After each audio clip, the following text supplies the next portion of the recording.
Hey everyone, it's Lindsey Baker with the Action Hour. I'm here today with Jack Gescheit of the Tree Spirit Project. Jack is here today because he wants to tell you about an event that will be coming up this Saturday, August 31st. So go ahead, Jack, fill him in. Hi, and thanks, Lindsey, for having me on and covering this topic again. So it's this coming Saturday, August 28th, for those people in the Bay Area. It's a chance to have, do two things at once. Spend a beautiful day in a national park that's free to the public, Reyes National Seashore, and also help the Thule Elk there, who are literally dying of thirst and starvation, thanks to brutal Park Service policies. Bring them some water. We're going to have a whole bunch of people gather and literally haul out water, carry out water in your hands or in a backpack 3 miles out. So it is definitely for the fit, for the able-bodied, but it'll be a community gathering. And that's one of the beautiful elk out there in the northern herd. It's a complicated story. We'll get into it. But basically, that is the very last pond in the reserve that has water in it, and it's quickly drying out because of the ongoing drought in California. And that guy needs our help, along with scores of other mature and young, beautiful Thule elk in Point Reyes Seashore that are dying of thirst now. The name of one of the videos I think you're going to show, Lindsey. Yes, I'm actually going to be showing. I want to give people a little bit of a background on what's going on, and I like this clip, so let's show. My father was at the signing of the legislation. He was there in the Oval Office with President Kennedy as he signed, and it says that historical, cultural virtues of this national seashore shall be maintained to the extent that they are consistent with maximum preservation of the natural environment. You cannot have maximum preservation of the natural environment with commercial cattle there. This perpetuates a forced marriage of two completely different ideals of land stewardship. It's preservation versus production. The question is, the House suspend the rules and pass the bill H.R. 6687 as amended. The opinion of the chair, 2/3 being in the affirmative, the rules are suspended, the bill is passed, and without objection, the motion to reconsider is laid on the table. Without objection, the title is amended. H.R. 6687 essentially laid out a couple different things. It acknowledged continuation of ranches out at Point Reyes National Seashore. It also would have put into place the killing of the free-ranging Tule Elk herd at Drake's Beach. Now in Point Reyes, which is theoretically some of the most protected lands in the world, and it has a species that was brought back from extinction, and now you have the national park planning to kill the elk in order to protect the cattle industry. This is an animal that's already outnumbered 10-to-1 by cows, which is contrary to all good park principles and law.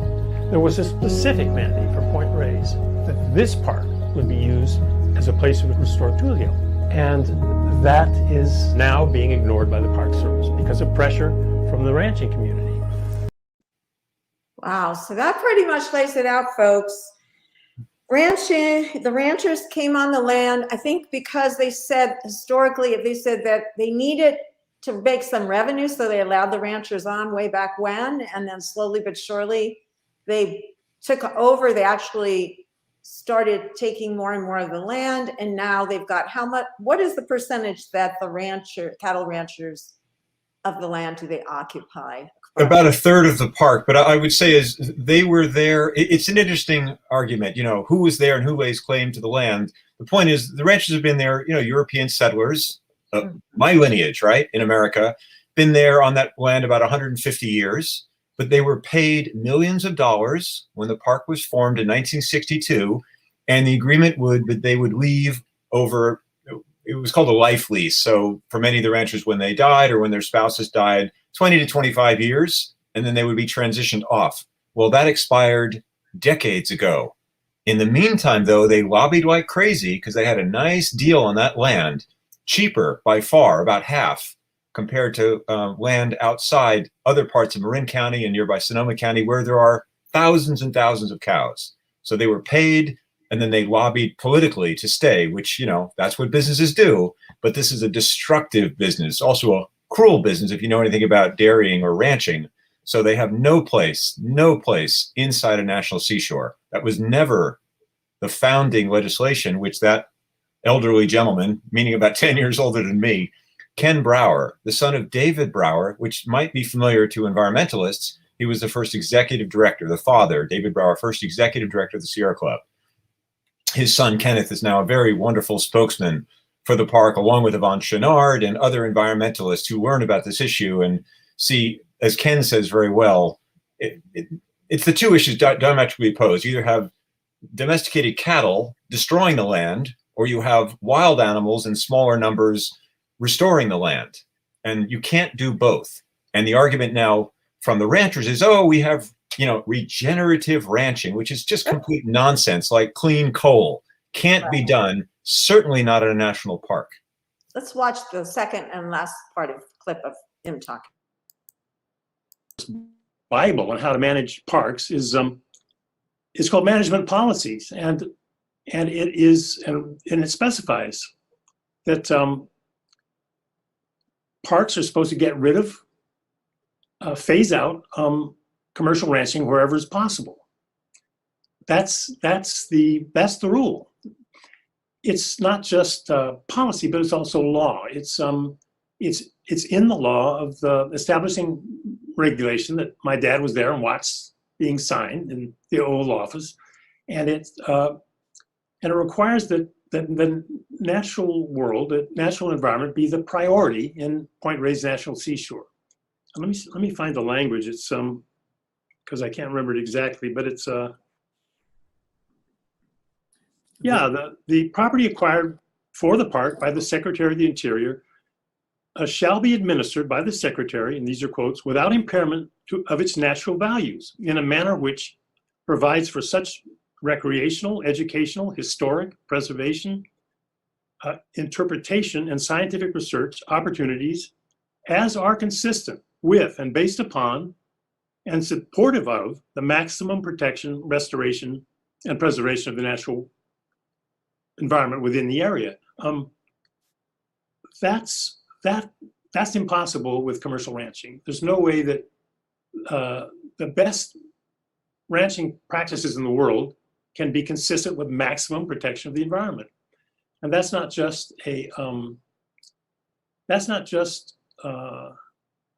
for this park, for the National Seashore. It echoes the language of the Organic Act that establishes the Park Service. This applies to all parks except historic parks. The parks that are designated historic parks or historic sites, like Harper's Ferry or Harriet Tubman or Chaco Canyon Culture Center, or Rosie the Riveter over in Richmond. You can't prioritize the national environment. Good points. So let's bring people a little bit more up to date. At what point did you get involved, and did activists start to take, action? They started to see what was going on. Can you just kind of bring people up to date on that, and how long this has been going on that you guys have been trying to, make them take some action to help the elk? Yeah. Well, I've been involved. It's funny. I've been saying I'm new to this, but I've been new to this now for over 2 years, which is hard to believe. My, how time flies during a global pandemic, right? Yeah. But I saw, for me, it was seeing a 90-minute documentary, which, these days for people who are fast-paced is a lot of time. But it's an engaging documentary called The Shame of Point Reyes by an independent filmmaker named Skylar Thomas. And I credit him with just showing me 90 minutes. I was at a vegan meetup group, watched this documentary in San Francisco, and I was just shattered.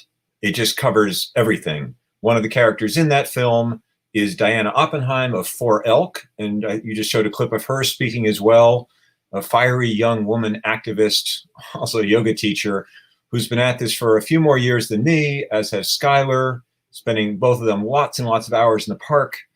In fact, Diana was a volunteer for the Park Service and was a volunteer of the year, in fact, until she learned about the elk and their plight and they're being pushed aside and killed by brutal policies, and spoke up about it and was silenced. And that's one of the beautiful bull Tule elks. I took that photograph just last week, in fact, as I've been going out there more and more recently. And I mean, you can just feel that guy, you know, the intelligence, and They're so beautiful. yeah, they're beautiful animals. The more you spend time with them, as the other two people have, and has Ken and all the other people, the more you begin to feel, you know, these are magnificent animals. There are only 6,000 in the entire world, or as we like to say on this issue, there are about as many cows just in Point Reyes Seashore, for-profit, private profit cows, as there are Tule elk in the world. So please, cows out of the seashore. It shouldn't be for-profit businesses that destroy and denude the land and pollute the water and pollute the air at the expense of this. They're not federally listed as endangered. That's a political issue, and we can talk about that, but they are a rare species, to be sure. And Well, even if they're they part weren't, of an ecosystem that without them, it's being broken down, and it's happening with all different wild animals in the same cause, cattle ranching. Let's watch another clip here, Betrayal of Point Reyes.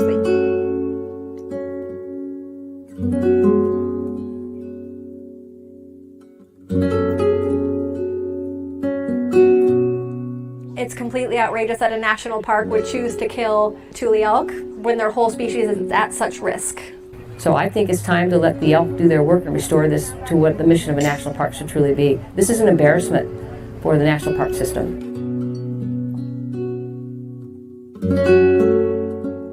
Under federal law, when you have a federal park, it's required that there be an environmental impact report.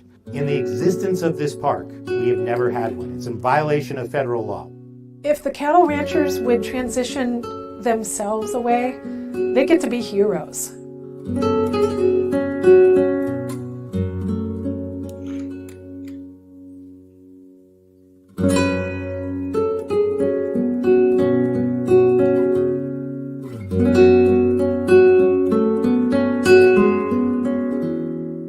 I fell in love with Point Reyes National Seashore. It was the first place I ever backpacked. It was the first place I ever camped. And I really just knew instantly that this was a special part of the world. This is actually the largest piece of protected coastline in the United States, south of Alaska. It's home to 15% of all California biodiversity. It's really sort of an exceptional place for wildlife.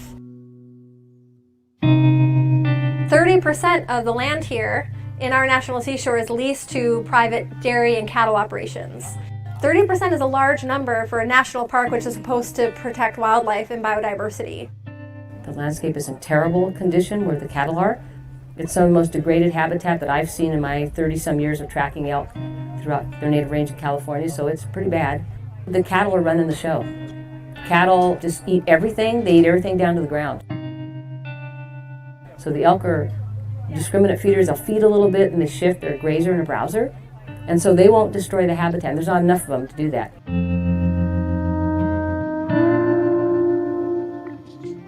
There are over 5,000 heads of cattle in Point Reyes National Seashore, and there are only about 500 elk total in the park. So There you go. Just what you were saying before. I just want to shout out that's a different film. Wait 1 second. How long will it take if they were to end the cattle ranching there? How long do you think it would take to restore the land back to what it should be? I have no idea. Would it be like years? Would it be 1 year? Define restore, you know, to what extent? But getting the cattle out, you would end the just massive degradation. It's just way too many animals. It pulverized the soil, coat it with like 10 million gallons of feces and urine out of a cow, you know, every year. I mean, it's just a massive abuse of the land. And the challenge with the issue is the cattle industry is very powerful, and they have their public relations machine in place trying to convince people. The average person is convinced, in fact. That's the trouble. We're undoing their damage, which is ongoing, which is, oh, these are small family farms and hardworking little families that have been there, and they're being pushed out by this movement of these activists. And that's just a completely false narrative. They were paid They got a sweetheart deal. They don't want to leave, and they're really massively degrading the land. It just keeps saying those same things. And I just want to give a shout out to that film. Is not The Shame of Point Reyes by Skylar Thomas, worth seeing, 90-minute documentary.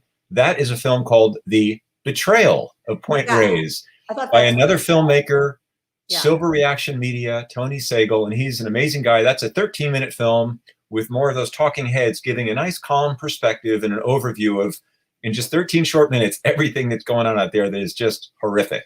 Yeah, I recommend both.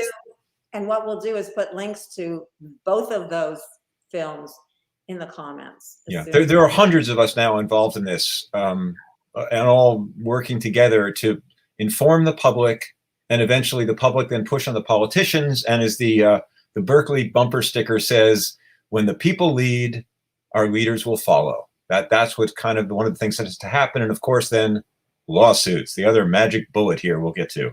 We'll get to that in a minute. Yeah. I do want to mention that we invite the cattle ranching industry, the cattle ranchers on, any of them, and all of them on at any time to dialogue. We invite them on to Jane Unchained at any time, as well as Park Services is invited on to Jane Unchained anytime to give their side of the story and their viewpoints. Absolutely. And the other irony is that, those industries are really hurting. The markets are shrinking. And then especially here, there's California drought, which is really hurting their industry as well as even the wine industry. And, there are those among us like Miyoko Shinner, who's an activist involved in this, of Miyoko's Creamery, who reach out and say, look, guys, we'll help you make a more viable business, not in this industry anymore, which is dying. It's being propped up with federal subsidies like the Sweetheart Land deal they have. So they could actually do better economically by transitioning out. And if they were open to it, there are resources available. We would help them. We're not demonizing them. It's just out of the park, guys. And the drought may kill them anyway. One of the dairies, the big ones there, iRanch, recently downsized because they drained the aquifer. They use, here's another figure. Guess how much water, Lindsey, 5,600 dairy and beef cows in all of Point Reyes use per day. How much? 200,000 gallons. 200,000 gallons. For 5,600 cows. It's, I think, for 45, 35 to 40 gallons per cow per day. And that's not even washing. Elk enough water to survive. They can't spare enough water to survive. There's only 600 elk. They weigh about a third as much, and they're being pent. Half of the herd, half of the 600 elk are being locked into a piece of land that's drought-stricken, fenced in only to protect the cattle industry, which is dying anyway. It's just absurd. The more you learn, the more crazy it is. Okay, so let's move forward a little bit and tell people a little bit about what the first action you took was. So initially, you obviously contacted Park Services several times with no avail. And then what was the next step that you took for people that aren't filled in yet? Well, we've taken a lot of action, but I think you're alluding to the first time we decided to bring water in ourselves to the elk. And that did work, which is to say we did that actually a total of 4 times, 4 different times. Each time the Park Service undid the hundreds of gallons we brought in, took out the troughs we brought in. And then finally, because they were getting such bad public relations on that, they actually did bring in some water troughs, which is great, to some part of the reserve, which is great, but it's still inadequate. And ultimately, we want them to bring in more water right away, immediately, and then solve the problem by taking down the fences so the elk can range and go where wild animals in a national park should go, which is to go find food and water. They're prevented from doing that, or the majority of the animals now in the largest herd, in the so-called, ironically named, Thule Elk Reserve, where 152 elk died just last year, which is a third of the herd died just last year under the Park Service's management. Right. And so you brought in water. In fact, I think I have a clip of that. Let's go ahead and show that, bringing in water. It's like everything's working. They will, but we had to try something. This needs to be done by the Park Service. This is their supposed contingency plan that's vaporware that they claim they would do, but they never do. So to hell with it, we're going to do it. So, if bringing in water to elk is wrong, I don't want to be right.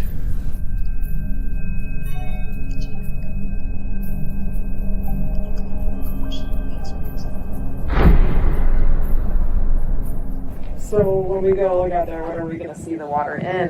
What is it? Is it in plastic, or what is it? What did you pour water into tonight? I think it would help us to know, because clearly we have to come out here tomorrow anyway to take it all out. Fencing, the cows are a million pounds more unnatural and unhealthy than killing the elk. Literally killing I'm the not elk. going to engage in a debate on all things that are going on greater in the. Well, I'm not doing anything to harm the elk in any way. That's my point. And I know that's not, you know, you've got to enforce the rules. I totally get it. I have respect for what you do. I'm just trying to help the elk and then go home.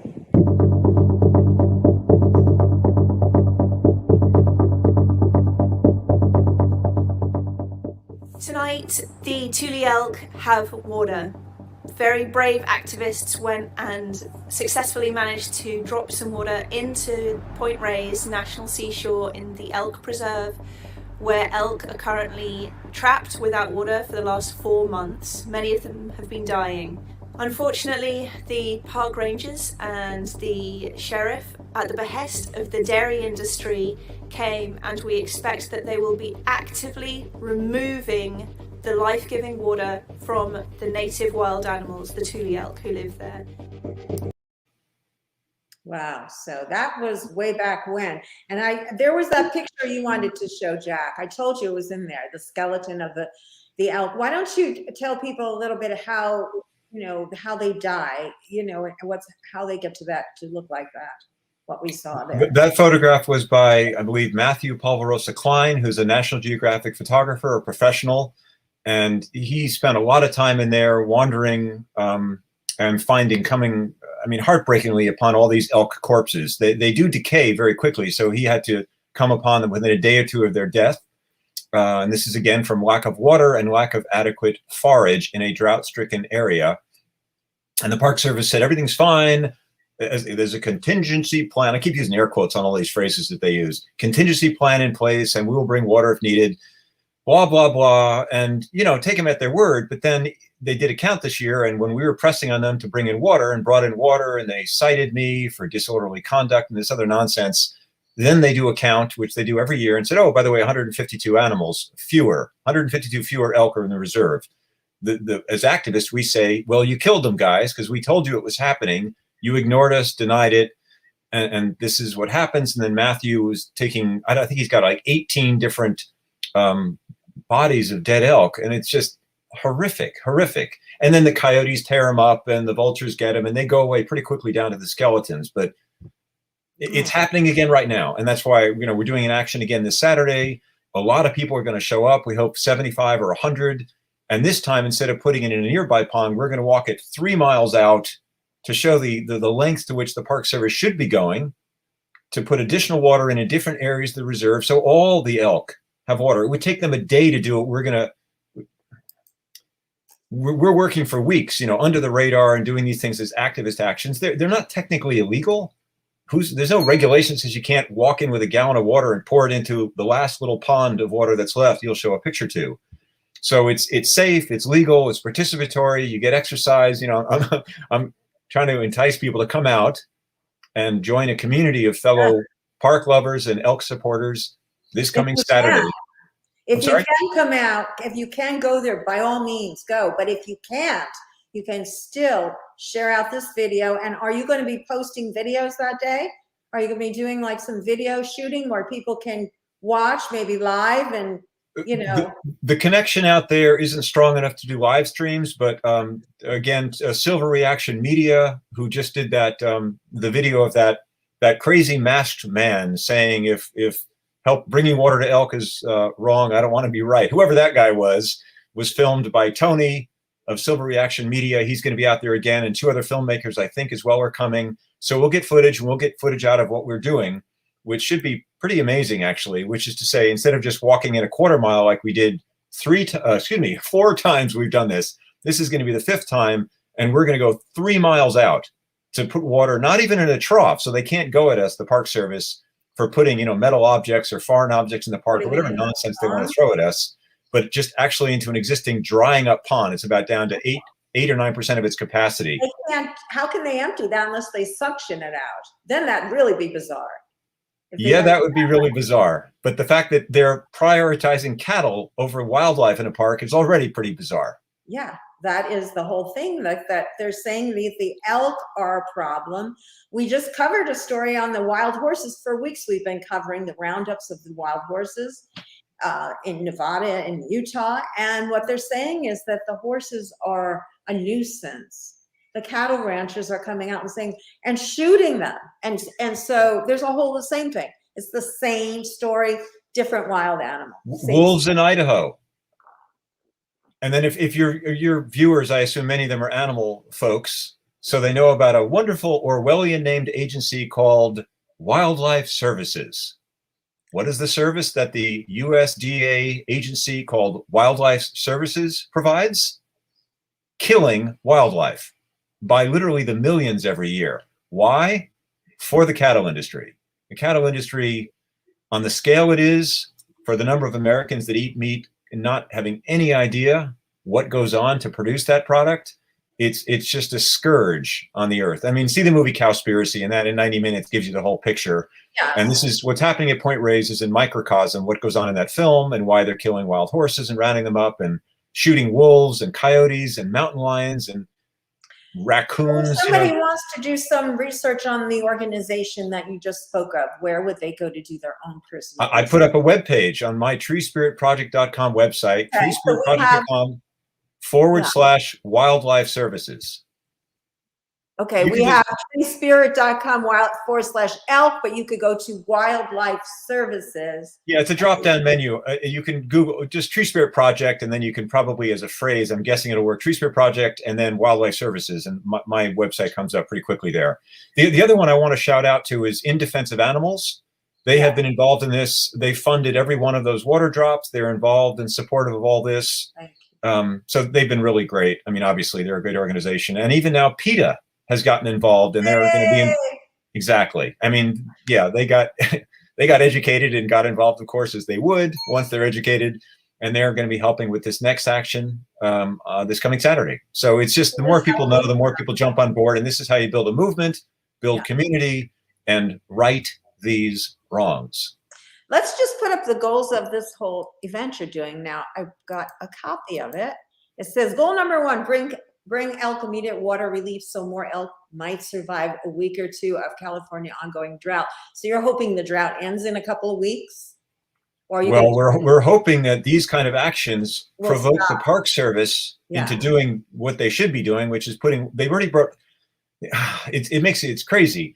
They brought in water, but they didn't bring it into all parts of the reserve. So some elk get water, which we're grateful for. But guys, if you're going to keep them fenced in, which we don't want them to do, take down the fence. In the meantime, if you're going to make a zoo out of this place, then you got to bring food and water to the zoo animals. It's like having a prison yard and saying, well, we fed some of the prisoners. Well, great. You got to bring food and water to all the prisoners. And of course, a national park is not supposed to be a prison. Take down the fences, guys. It's a 3-mile fence that creates the Thule Elk Reserve. And on top of that, there's another 300 miles of various kinds of barbed wire fences that chop up the third of the park, 28,000 acres, into these ranches and dairies, which, again, to repeat ad nauseum, because it needs to be repeated ad nauseum, have no place inside a national park unit, Point Reyes National Seashore. And the irony is this is in West Marin County, where people are educated and care about the environment. Yeah. And this nonsense is perpetuated because people don't know the truth about dairying and ranching. Yes. And what I want to show right now, because I'm going to show right now the lawsuit, right? So an animal rights group, that would be you and others, are suing. Is it up there? Yeah. Are you suing? So why don't you talk a little bit about the lawsuit, and then we'll move on to the other actions you guys are taking. We still have more to I'm one of the 4 plaintiffs, 3 individuals, 1 organization. So myself, Skyward Thomas, of the filmmaker, we talked about the shame of Point Reyes. Another woman who created Watershed Alliance of Marin and was a 4-year Thule Elk docent and knows a lot about the elk and the absolutely abusive treatment of the animals by the National Park Service out of the DC policy, Washington DC policy, along with the Animal Legal Defense Fund, also in Marin, have brought suit by a group called the Harvard Animal Law and Policy Program. So that's this animal rights group. That's them, Harvard Animal Law and Policy Program, with us 4 plaintiffs suing them over the abusive treatment of the elk. I mean, they killed a third of the herd last year inside the reserve. So we're working on that angle as well. And it's challenging because it's an ongoing case, and you have to convince a judge that the Park Service professionals managing the elk are mistaken. And the existing statute is you have to prove, that they're wrong or they're lying, and it's a very difficult thing to prove. They say everything's fine. Everything's fine. There's drought, but this is they call it a natural population decline. 152 elk out of a herd of 454 die, and that's natural. Well, it's not natural if there's a fence preventing the animals from leaving that land, which is drought stricken, and going to where there's food and water. So, I mean, welcome to George Orwell's future, where up is down and peace is war is peace and ignorance is strength. It would seem that the facts tell themselves. I mean, it speak for themselves. How can the judge not see the facts of 400 and something dying in the last 10 years? Within the last year, how many have died? And this continues to happen. And how can they not look at the facts of what's going on? It just that's a great question, and me as a fellow layman go crazy with the court. But they, the way the courts work is statutes, and then you have to prove or disprove. And I'm not an expert about even how I'm framing this, but you have to use a piece of law. You can't go before a judge and say it's really terrible. I love the animals and you're killing them. He looks at you like you're a child. That's the the dispassion of the court, right? Yeah. And God knows, judges vary, and some are more compassionate or care more about animals than others, but they can easily just pull back and be intellectual. And this is, in my humble opinion, just my opinion alone, the problem with our entire culture, where it's disconnected from the heart and from wisdom. Because you can go on that land and in 5 minutes, you can look where on one side of this fence, there's a fence line where separating the cows from the elk reserve. And you look to the left over here where the cows are, and the land is decimated. As that Thule Elk biologist, Julie, was saying in that documentary clip. And on the right, you see this beautiful land, coastal prairie. Actually, great. Hold that picture. So I'm walking on the cow side, and look, there's no bushes. On the other side of that fence, inside the reserve where those activists are lined up, that's coyote brush. It's shoulder height and even taller. And there's miles of it, acres of it. And the fence line is a perfect example of what elk do on the other side of the fence, which is they're in harmony with the habitat. And where I'm standing, it's beaten down to dirt, and then some, what we would call weeds, grow up, and then they're beaten down again, and it's just destroyed land, and there's cow pies there. That's a perfect example, a dividing line between what elk do to the land and what too many cows do to the land. Yeah. Let's see if we have one of the other pictures here. This is the article about the lawsuit, but you can see here the land is much more green, and where the coastal prairie, there's beautiful landscapes in there. And as the catchword is biodiversity, which for me is kind of vague, but it means lots of different kinds of plants and animals. That's biodiversity. And there are examples of that, thank goodness, still at Point Reyes. And there's coastal prairie again. I don't even know all the plants in there, but a lot of coyote brush to be sure. Where you see on the left, bottom left, there's a bull elk, and that's all his ladies. That's all the female elk in his herd out there on the reserve. And many are healthy, but many, far too many, are not. And we're not seeing any calves, which is young elk this season. So I was walked out there with a former Tule Elk docent, Laura, who's in on the lawsuit with Harvard as well, with me, a co-plaintiff. And she is way more knowledgeable than I am. It just keeps educating me like, there are no babies. There's no baby elk out here. That's a bull elk who's walking up and down the fence line during the rut, trying to get to females so that they can have more elk this year. And there are far too few. And the herd is being decimated in slow motion, and not even that slowly, right in front of our eyes. So come on out, folks. It's both heartbreaking and also inspiring to be among fellow activists on the land, actually doing something that matters, and also making a media event of it as well.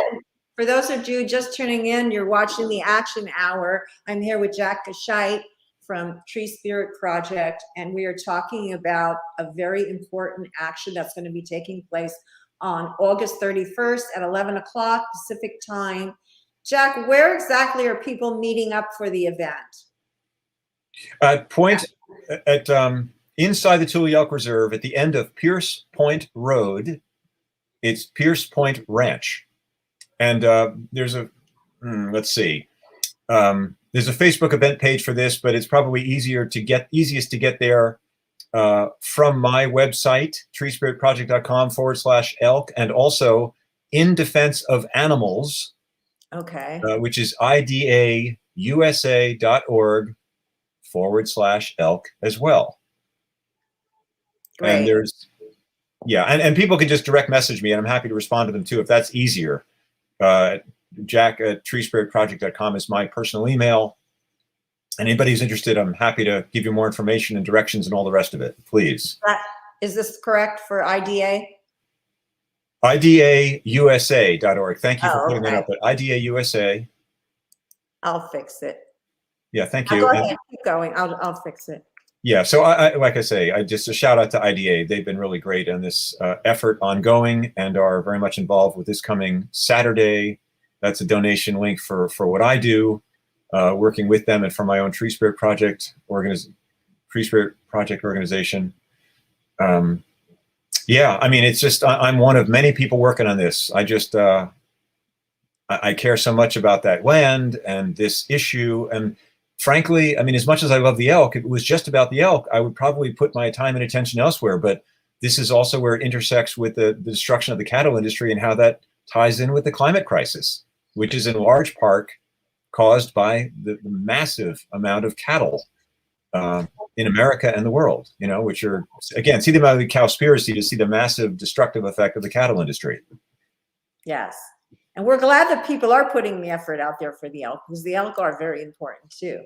Absolutely. Well, it's both here. It's both. It's the coincidence of working for wildlife and also working to educate people about the destructive force of the cattle industry, which is the bigger picture. This is a microcosm where we use a lot for what's happening at Point Reyes. Yeah. We have another clip of another action you guys took. The prison protest to protect the state's native Thule elk came to Point Reyes National Seashore this afternoon. Some elk watched as dozens of protesters made their way through the preserve. Thule elk are protected by federal law, but more than a third of the herd died in the past year from the lack of water and food. With another severe drought on the way, the protesters want the National Park Service to remove a fence that runs from Tamales Bay all the way to the ocean. The Park Service erected the fence decades ago to keep the elk away from nearby cattle ranches allowed to operate on federal land. We're in another drought. More elk are going to die right now. Even in this beautiful foggy environment, there's not enough water and not enough food inside the elk prison. They call it a reserve, but it's killing the animals they're supposed to be protecting. Now, in addition to their antlers and prison jumpsuits, the protesters switched out this sign to read Tule Elk Penitentiary. The federal lawsuit is underway to force the Park Service to take action. A park spokesperson told the I-Team's Dan Noyes today that they would have no comment because of the pending lawsuit. What they say, but we do invite Park Services on at any time to dialogue. Just if you bring them on, please have one of us there to counter their narrative, which is very calm and dispassionate and like, oh, there's adequate resources. We put in water, and should there be a need in the future, we have a contingency plan in place, blah, blah, blah, blah, blah. And it's just, I mean, that's what they said. They said that twice before. So those crazy people, those activists there in those orange jumpsuits was to dramatize the fact that those elk are prisoners. They cannot get out and be wild animals in a national park. And 406, that's the number that was emblazoned on their uniforms. 406 elk, yeah, exactly, rest in peace, have died in the last decade under their management, which is ridiculous. And they also, the other, if I may say, the BS line from the National Park Service is there's a carrying capacity. There's a carrying capacity of about 300 animals on the land there, elk. And, well, that's a term that's used for a natural habitat, not basically a prison compound or a zoo compound. So they put a fence in and then call it, well, there's a carrying capacity of the land. It's like saying there's a carrying capacity of a zoo. It's like, well, it's not supposed to be a zoo, you clowns, stop it. But those are the kind of arguments they make, and it's maddening. So if you have them on, which would be great, have someone like me and 20 other activists or any one of us counter their narrative, which is just not true. Okay, well, we want to just remind people again why we're here. We're about 3/4 of the way through the show, so you have some more time. I knew you'd have lots of time here, Jack. But anyway, what else do you want to share with them? What else do you want to? What can you say to make people take action? Well, I'd say, please do this for your own good. Well, here's the deal. I mean, there's so much depressing news in the world today. Global pandemic, end times with climate crisis. You can actually take action here, and this is completely winnable. I'm 100% convinced, because it's a national park specifically. You can talk to anybody in that reserve and say, hey, do you know the Park Service is killing the elk? And now they're actually lobbying for another change in the rules, which would allow them to shoot some of the elk outside the reserve. There are also some so-called free-ranging herds, which are freer, but not completely free anyway, because they're still surrounded by ranches. And everyone's on our side for this. It's like, oh, that's terrible. Why would they do that? And then they ask the question, which leans into the whole issue of what the cattle ranchers do. This is winnable. So you can come out, get some fresh air, be free of COVID restrictions in compressed cities with condensed populations, and be among friends, see these magnificent animals up close, which is the amazing, unique feature, one of the unique features of Point Reyes Seashore, and carry a couple gallons of water in a backpack. They weigh 8 pounds apiece. Get a workout, visit the elk, and help them. And the more we do this, the more people that show up, the more the media is alerted to what happens here, thanks to the work of In Defense of Animals and my Tree Spirit Project and PETA and forelk.org, the more the public is educated, and then the politicians have to back up their stances of being pro-ranching, and this can be won. It's a great entry point to the larger issues at stake here, which, oh, by the way, are the climate crisis. Yeah, and people speak up. And who can they, for those that cannot show up because they live far, far away, who can they contact? Who should, let's put a call to action up, and I'll just kind of write it out now, but we'll put it up in the comments, but who can they contact? So on any of these organizations, there are lots of different organizations involved in this, and we all have our versions of who to contact and who to write.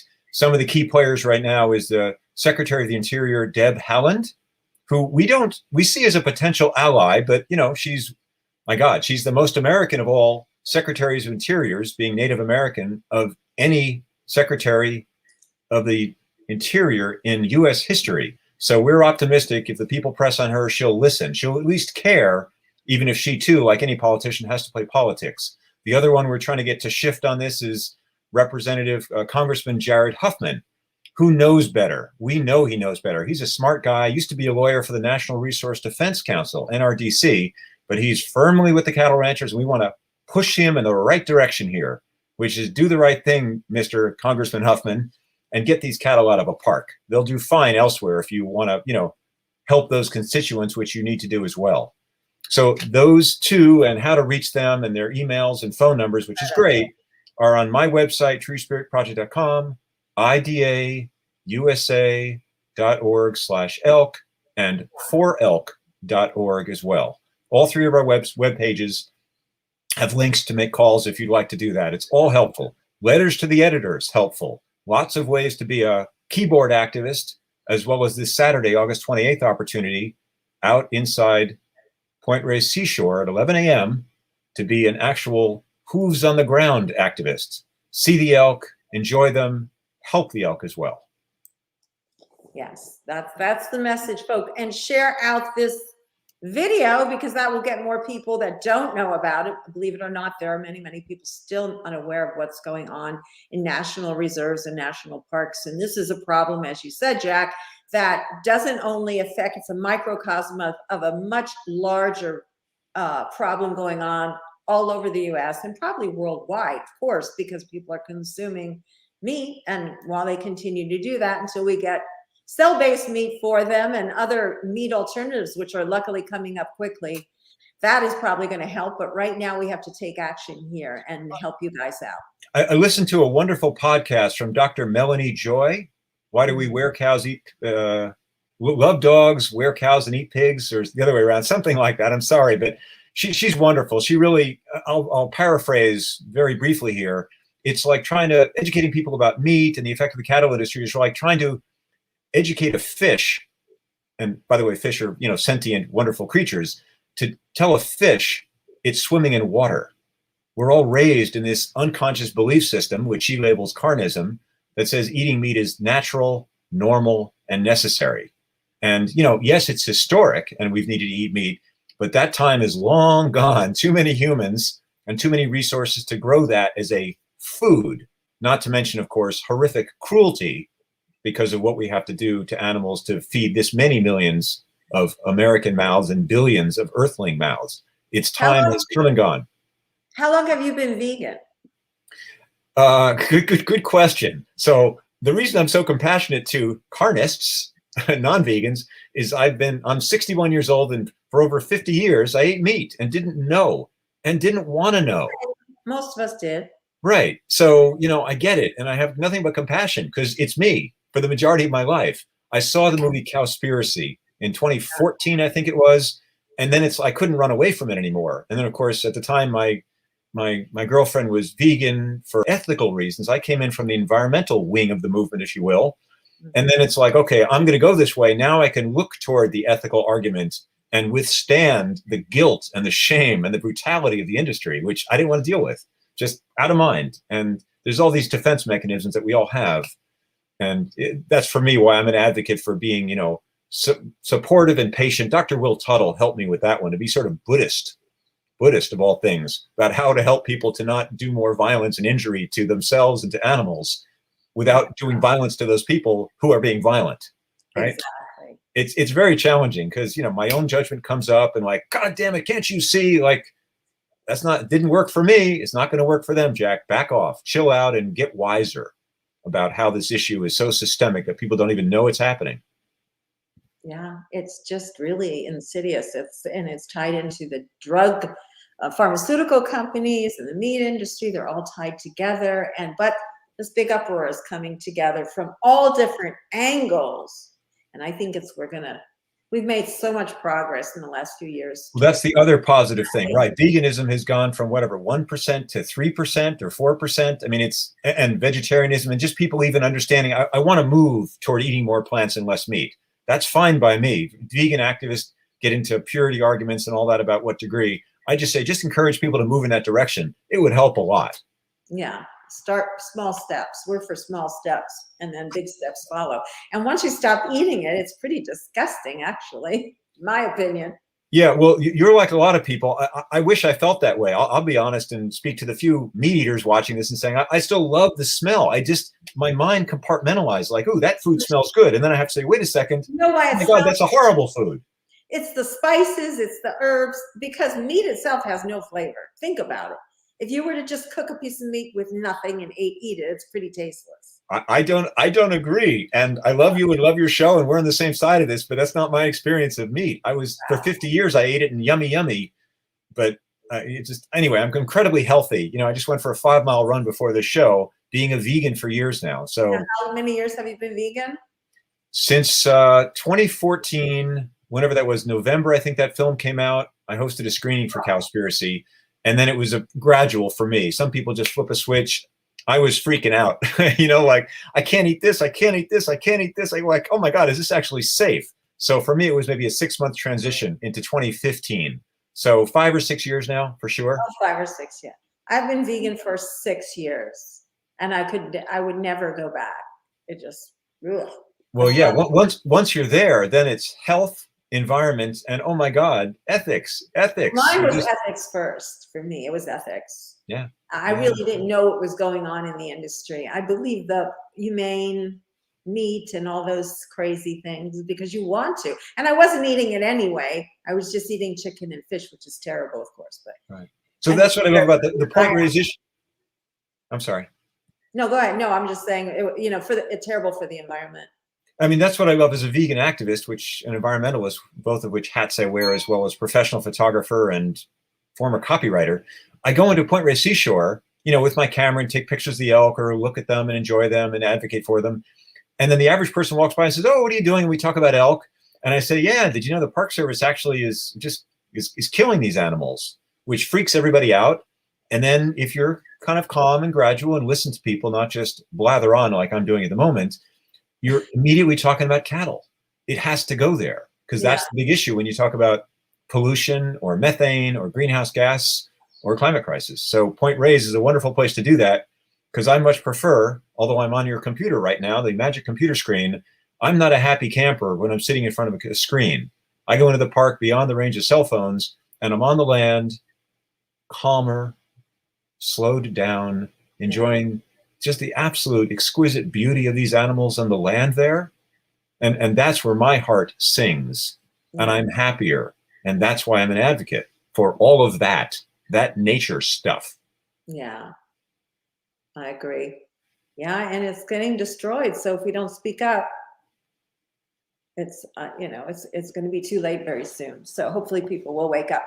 But right now they need to take the action of showing up at your event on August 31st. We're at the end of our time here. So if you want to wrap up with anything, we're just about out of time. Yeah, for those people in the Bay Area, come on out or watch this whole show now because we've said this a few times, but come on out Saturday, August 28th, 11 o'clock, Pierce Point Ranch at the end of Pierce Point Road, Point Reyes National Seashore, Marin County, the only free giant Bay Area national seashore. And yeah, you can support these efforts with the organizations involved here, my Tree Spirit Project, indefenseofanimals.org/elk and forelk.org. Those are the three I'm most closely working with. And Pete is involved now as well. So wherever you feel called, your dollars help. Your writing and joining these organizations and supporting them. And of course, anything else you want to do. And come on out there and we'll talk more and have a wonderful outdoor experience that helps. What do you think is going to happen if they, I mean, obviously if this gets back to Park Services, are you afraid they might block the entrances or? Well, I don't know if I'd use the word fear, but I'd say curious. And you know, I mean, the park rangers have been professional and the park rangers have been great. I don't have a beef with them. They're professional. We treat them with respect. They treat us with respect. It's not technically illegal. We're always peaceful, organized, safe, COVID safe. We're just walking some water in and pouring it into an almost dry pond to save some elk. I'm willing to, you know, fight some silly court battle over that one. It's just, yeah, I mean, this is the safest kind of activism you can do. It's not, you know, tearing down anything or storming into a store, all of which other forms of activism can be effective.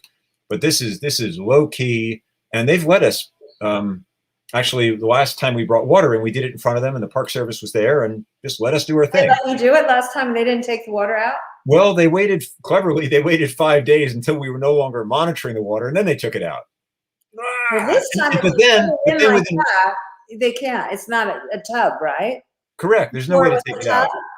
There's no way they take it out, and I don't think. Gosh, I don't even they from the bureaucratic head of it in D.C. would be heartless enough to say drain that water out that they just put in. I mean, God, they couldn't be that stupid. Yeah. And make sure they. Yeah, but the thing is, we're setting an example. We can bring maybe a few hundred gallons in. The park needs to bring 1,000 gallons in, and they can do it with pickup trucks and get it done in a day. So we're trying to set an example and show them what they should be doing. And if only they would. To persuade them to do that. I mean, the public can help that too. We hope you get on the news that day. Absolutely. So anyone in the media or inform the media about coming out there, that really helps us too, to show more people. It's all about informing the public, and the media has a media. God bless the media. Yay, media. In the time of, in our current times, I'm a big fan of media and informing people what's going on in the world. When they show up and tell the truth, yeah, which, you know, luckily that's happening a lot more. Well, the ones we're dealing with have been pretty truthful. They may, some of them, I think, need some education, but they haven't been dishonest. Yeah. I remember one of the news stories I was reading when I was doing my research today, they were really saying that the Park Services had their opportunity to bring in the water. I mean, they were just laying it out very straightforward. Normally, the media does not talk that way toward, you know, about governmental organizations or some of their sponsors, the cattle ranch, but they were really letting them. ABC TV here, the local affiliate, has been really wonderful in presenting. They don't just say he said, she said. They do a little bit of investigative research. This one reporter, Dan Noyes, has been really truthful He hears what we say, here's what the Park Service says, then he offers his opinion as a discerning, intelligent journalist. And, you know, that is typically more aligned with, yeah, the elk are actually dying. That's the truth. These guys aren't making this stuff up. And take a look for yourself, folks. So yeah, God bless good reporters still. They're underpaid and overworked these days, and we need them desperately. On that note, we're going to say goodbye, folks. Please, if you can, share out this video. Tell everybody about what's going on at Point Reyes Park, Saturday, August 31st, 11 o'clock. If you're in the area and can come along and help out bring water, I would love to. I wish I was there. I would love to join you. That seems like be a lot of fun. And they should dress warmly in layers, right? So that yeah, it could be 75 and sunny, or the fog can roll in, which is, you know, as my brother taught me when I moved to San Francisco 25 years ago, bring a t-shirt and a down jacket. And by the way, there's even a bear somewhere out in the park there. I was there with my girlfriend at Indian Beach, near Heart's Desire Beach in the park, which is not near where the reserve is, but we saw a bear scat. So there are a bear out there, which is awesome. A harmless brown bear or black bear that's not going to bother you, by the way. So no fear, just beautiful, magnificent elk on the day you'll go there Saturday. I don't want to scare people, but I'm an animal lover, so I'm not afraid of wildlife in a national park. That's what should be there if we do our job as humans, caretakers. it's going to be on the 31st. Someone's asking, 28th or 31st? The 28th, this coming Saturday, August 28th. I'm so sorry. Did I say the 31st? The 28th, this Saturday, not the 31st. Correct. Ooh, we'll make sure we put that in there again. Saturday, August 28th. Saturday, August 28th. Come on down. Saturday, August 28th. Yeah, I think it might be, we have to make a correction, I think. Yeah, okay, we'll do that right away. All right, folks, thanks for watching. Thanks, everyone. Thanks, Lindsay. We'll see you next time. And the broadcast.